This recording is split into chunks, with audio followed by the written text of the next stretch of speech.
Welcome to AP Workshops, welcome to our review of the Tuono 660. Now if you are a viewer or a subscriber to our channel, thank you very much first of things. So what we're going to do is have a nose around and have a test drive of the new Tuono 660. So this is, I think we're all kind of aware of the differences. I think there's, if you have a look, there's no quick shifter. I think the cornering ABS is different, the forks are different, obviously the handlebars and fairings are slightly different. It's down on power by about 5 brake, I believe, something along those lines. I just want to say a quick thank you to the guys, to Simon, thank you very much Simon, and Carol. I'm going to say good to Carol. She looks busy. Thank you very much. So this is Carol's bike, so she's been good enough to let us ride this bike. So welcome to AP Workshops and welcome to the Tuono 660. Let's give this a go and see what we've got. So see how we feel. Okay. So we've got, see how we feel different.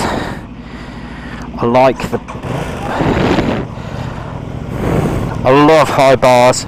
As any of you have ever spent any time with us, you kind of know that I'm a bit of a Tuono fan anyway, as it goes. As it sits, I'm a bit of a Tuono fan, so probably because we grew up on sort of barred bikes and things like that, so mapping feels nice, individual. Let's have a look, see what we're going to do. So if he's going to run us over. Looks well sketchy, that did. Okay. Yeah, mapping feels nice, really low down, that's quite important. Oh, roomy. I love it.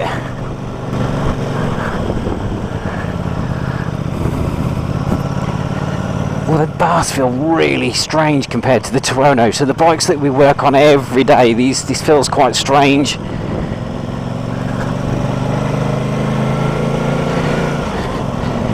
Really strange. I hope if you don't mind me sort of rattling on a little bit, let me put the visor down. If you don't mind me rattling on a little bit, I'll give you the first impressions as they come on, as they're out. So if I'm kind of repeating myself and if I'm sort of talking like a fool, then bear with me a moment. It's pretty standard operating procedure for me as it goes. People think I talk too much anyway as it sits, but they're probably right. High bars, I just love it. I love it. It doesn't, I mean, the distance between your knees and the footrests, I'm assuming, I've not heard any difference, but they feel very similar. I'm assuming there isn't a difference because it feels very much the same as it does on the 660, the RS 660 rather than the Tuono. In fact, I'm going to open my lid up because it's a bit too stifling. It was a very warm day. I know it's a bit overcast, but it is warm out there today, especially when you're terrible English. I'm going to hustle out here. Here we go. Oh, it does feel a little bit shorter in the gears.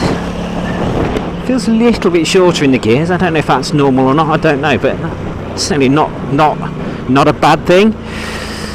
Here we go. Let's see how she feels when we roll into the corner. Oh. Got that wrong. Still, never mind, eh? God, it's busy out there. Can't you tell COVID's over? All of a sudden it's getting busy. The maniacs are out. There we go. Whew, we're out of town. Let's see how we go.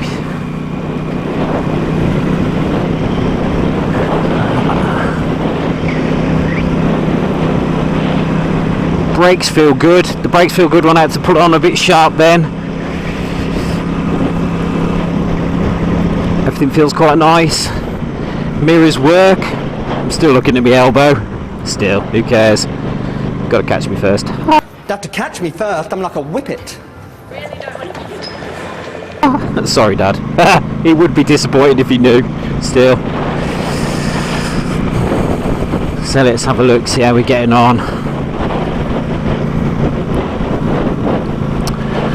Here's the DPD guys. Is that Tony, our DPD guy? Is it? Yeah, it is. Tony, the DPD guy. He's a lovely guy. Let's have a look. Let's see how we go. Now I actually rode Carroll's 765 Street Triple. I think it's a Street Triple. Here we go.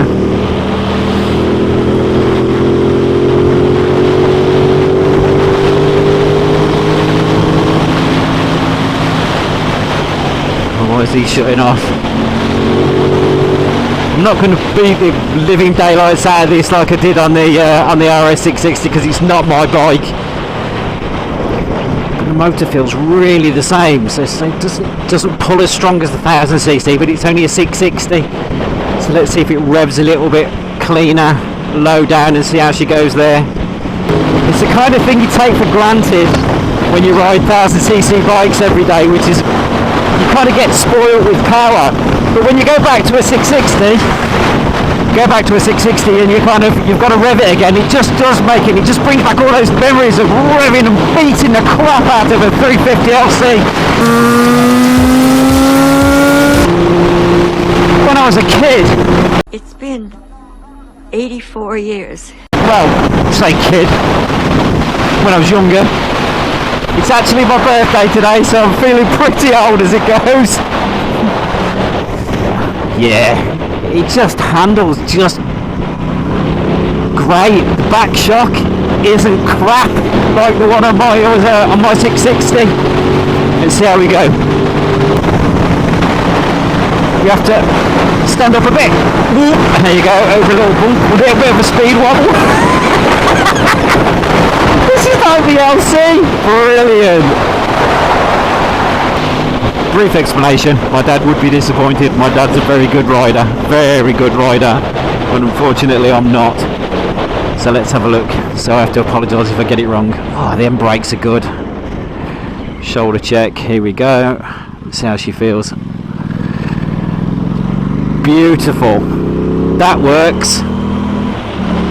Yep, that works. I like that.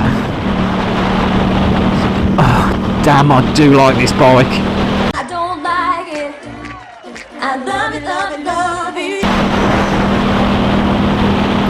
This bike could be kick-ass.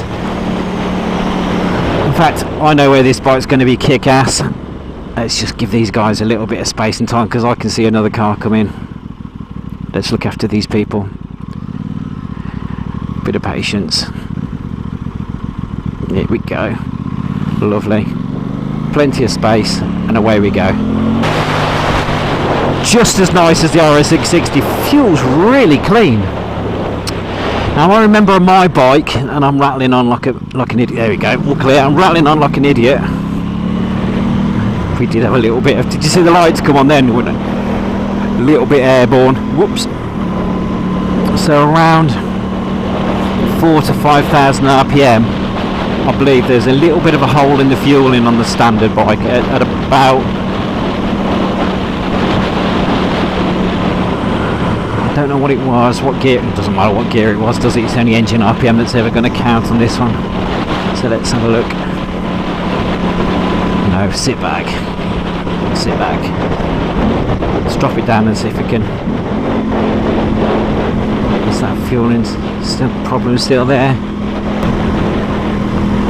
I'm going hunting for it. Can I find it if I'm going hunting for it? Do you know what? I can feel it. But it's just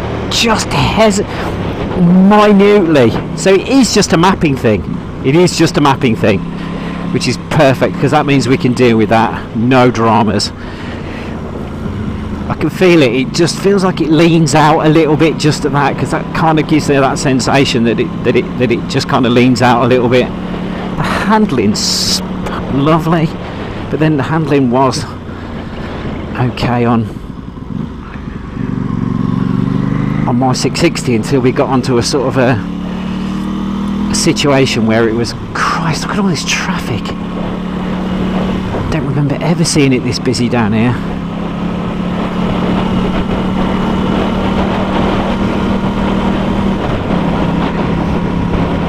$4,000, just epic.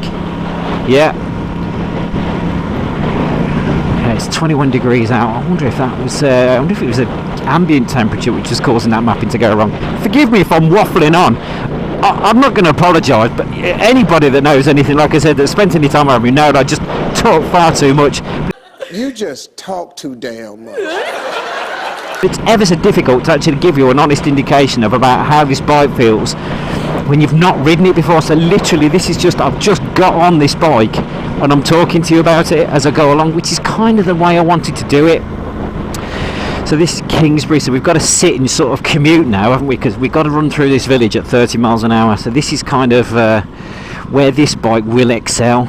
Again, like the 660, the small capacity parallel twin lightweight sports commuter bikes are designed to run around this kind of speed and be comfortable around this kind of speed and fuel nicely around this kind of speed, because this is where this is their kind of normal stomping ground until you actually start. But this bike is actually able and capable of kind of picking up its skirt and running for it. Very comfortable. And I just get an odd sensation. I think the bike bars might be just a little bit wider than normal. Not offensive. Kind of comfortable. I think so. I noticed that the levers aren't in. The levers are a little bit. But like I said, this is Carol's bike. But the levers are like that lever there. My front brake lever is a lot higher than the clutch lever. Thank you, sir. Madam. Oh, sorry. My apologies. That was an assumption. Dear oh dear. I'm a bad monkey. I apologise. Okay, indicators, switch gear. I'll tell you what I have noticed as well,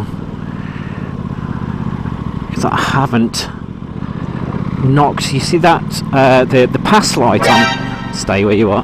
Don't give a fuck, do they? Look, god damn it.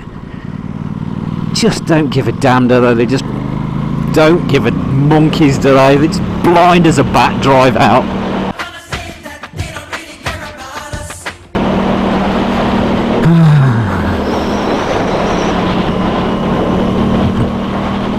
Okay, 60 mile an hour, feels comfortable. Back it down a little bit, don't want to go too fast. It's a 50 mile an hour road. I'm a good boy.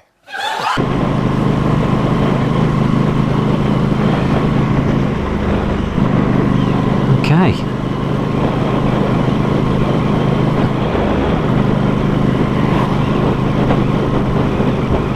Okay, let's have a look.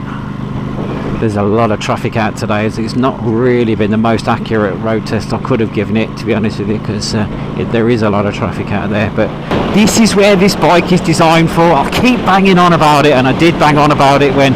So I did notice Oxford grips. Ah, that's why. Heated grips. So this lever feels, the grip, the bar grip feels wider. That's why it feels strange. That was something that was bugging me, and I didn't quite realise it. But it's got heated grips on it. That's why the throttle tube, oh Christ, feels wider. There you go. That was something that we found out about the standard shock absorber as well. As soon as you went over it, it seemed to bottom out and just break your spine. Tell you what, I can feel the front brake grinding as well. So that's pad material, that is, and it goes into neutral at a standstill. Oh, amazing! I can feel the pad material kind of grinding a little bit. It's not offensive, but I just, it's a thing that you notice. Oh, no quick shifter, damn it! There you go. I spend a lot of time on that bike now, and I've kind of got used to using a quick shifter. It's not there. What an idiot. Never mind. I wonder if we could retrofit them. I wonder. I've not looked into it just yet. So here we go. It doesn't turn direction. It doesn't change direction as quick. But I think that might be because the back's preload's been dropped off. Carol. Thank you, Carol. You're amazing. She was a little bit earlier on today. We had a bit of a mad rush at the shop, and she was like, "Do you want me to help? Do you want me to help?" She's amazing. In fact, Carol and Simon, beautiful people. If you have a look on our Facebook page, Simon Soames is the man, the myth, the legend himself. Carol is a good lady. They're absolutely beautiful people. And thank you so much. Thank you so much for lending us your bike for this. I really, really appreciate it. We went to another couple of dealerships to see if they'd lend us one, and they said they would, but you know what? It just turned into a mission. So I kind of walked away from it all, to be honest with you. So that's when Simon stepped up and said, "Yeah, you use Carol's, great. Do you know what? Thank you, mate. Really, really, really appreciate it." He's another Tuono Racing fan, for one of those the Tuono Racing boys. You'll find him lurking around on there as well. Absolute a great bunch of people they are. But back to the 660. Back to the 660. It's just, I tell you, like even more. I think I kind of said it a lot when I was talking about the RS660, thinking it was like, it felt like it should have been the bike that we all wanted when we were riding around on power valves and LCs. You want it? You want it? This is actually the bike that we wanted when we were riding around on power valves and LCs with bars on. The LC and the LC2 had bars on them, didn't they, when the F and F1s, for all you nostalgia freaks that are into two-stroke sort of Yamahas and stuff like that, where the clip-ons etc. were when they went from bars to clip-ons on the F1s or the Ns. It was the N series, that was it, I remember. Okay, thank you, just to check.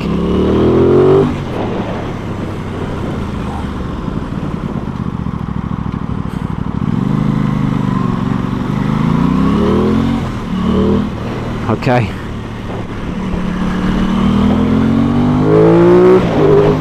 Ooh, look at that oil all over the floor there. Yeah, it's bouncing around a little bit at the back just because it's been lowered. That's all that is. I can feel it just sort of jumping about a little bit. But this was the road where that rear shock went wrong. Back shock's crap, but it's not doing anything like it was before. Not on my shock absorber. Okay, happy days. Carol's bike's alright. Sweet. That's great. That's great news for her. Really pleased. Nothing to worry about. Really happy with that. Yeah, you can feel the back shock's budget. It ain't handling it nicely, but you know what? It's nothing like as bad as mine was. You can feel that 5 mile an hour right off the top end. You've got a 5 brake horsepower right off the top end, but you know what? Who cares? Buy 1,000 if you want to go that fast. The Tuonos are amazing. This bike's brilliant.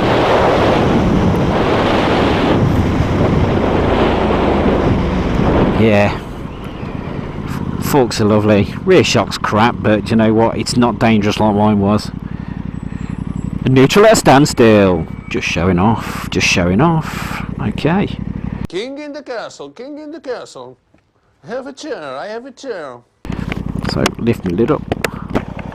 Okay, so basically what we're looking at, the layout is exactly the same as the 660, apart from the fact that it's got bars rather than clip-ons. Everything feels the same. It's still got the sort of cable clutch rather than anything else. I wonder if this lady's going to let me out. Thank you so much. Thank you so much. I'm just going to scratch my nose.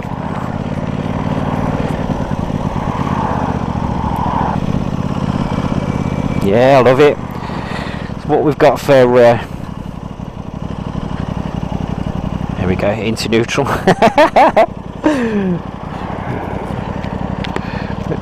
Like Snock says, there's still a massive switch gear there, like we were talking about it before. It still looks exactly the same as the RS660, apart from the fact that it's on bars. The bars do remind me of the Tuono V4 bars. They're quite flat. There's not much of a rise on them. I don't know, would a rise be nice? I suppose if you're into LCs and things like that, a slightly bigger rise would be slightly more imperative, but you know what, it is what it is, and I think it's lovely. Smooth gear change, feels smooth, feels nice. There you go. Space, like I said, this is a commuter bike. It's, I mean, just put my visor down so I can hear what's going. So this is the sort of quintessential commuter bike. Tyres feel like they're capable. Suspension is capable. The back shock's budget, like I said, but it is what it is. It's not dangerous like mine, so happy days. The bodywork protects you. The bars are wide and comfortable. The mirrors are durable. The same shape as the Gen 2 RSV, Gen 2, Gen 2, sorry I can't help it, tell me you don't do that yourself. No, I don't know. So yeah, mirrors doesn't look the same as the Gen 2 Tuono. I love it. I absolutely love it. I do dig it. Seats comfortable, spacious. Feels like you're sitting in the bike. So if you imagine the tank sort of comes up quite high, so it rolls up quite high and nice, and it feels like you're sitting in the bike. So it's quite a comfortable thing. There's a lot of room. It's roomy. I'm rattling on now. Look, I think basically what we're kind of trying to talk about at the end of the day is that this bike is absolutely lovely. It is. I'm so impressed. A massive thank you to Carol and Simon. Shoulder check. Thanks, Dad, for reminding me. Shoulder check for letting us road test this bike. I'm super stoked. Thank you very much, sir, for waiting. Love it. Switch gear feels nice, nicely spaced out, and the indicators are back in the right place. So for you Millie owners, you know the indicators are back in the right place. Strangely enough, let's give this chap a flash there. Look, away you go. Come on then, sir. Madam, come on. I'm guessing, aren't I? That's bad of me, that is. Into neutral, beautiful. Thank you. It is a sir. So look, to conclude then, so basically it is a baby Tuono that I would be really chuffed to own. Am I going to change my RS616 for it? No, I'm not, because I actually love my RS660. It does. I like the quick shifter. I've not used the cornering ABS or anything along those lines, fortunately. Would I change it? No, I'm not. I'm going to keep it. I love the colour of my 660, but this Tuono is absolutely mega. If there's any information that you need on these Tuonos, if you want anything that any info that we have got information that we can help you with, that kind of thing, at the shop. If you want to get in touch with us, you are more than welcome to. The email address is sales@apworkshops.co.uk. By the way, this is Simon's. If you're in Maidstone, this is Simon's business. Bit of a plug for him because he's the man. Thank you very much. And just turn that off. Lovely. If you want to have a nose around the website, it's www.apworkshops.co.uk. We have got some spares in stock for the Tuono and the RS660, the little key guard things to stop them from scratching here. I think we're going to make sure that Carol gets one of those just to look after paintwork on that, shocks, the suspension. You know, we've been doing some development with K-Tech on the rear shock. If you have a quick look on there, it's got its own specific little section. If you have any suggestions on anything that you'd like us to mention in any of these films, you just get in touch with us. Like I said, you can call us at the shop, no problems. Take care of yourself, and we'll talk to you soon. Cheers.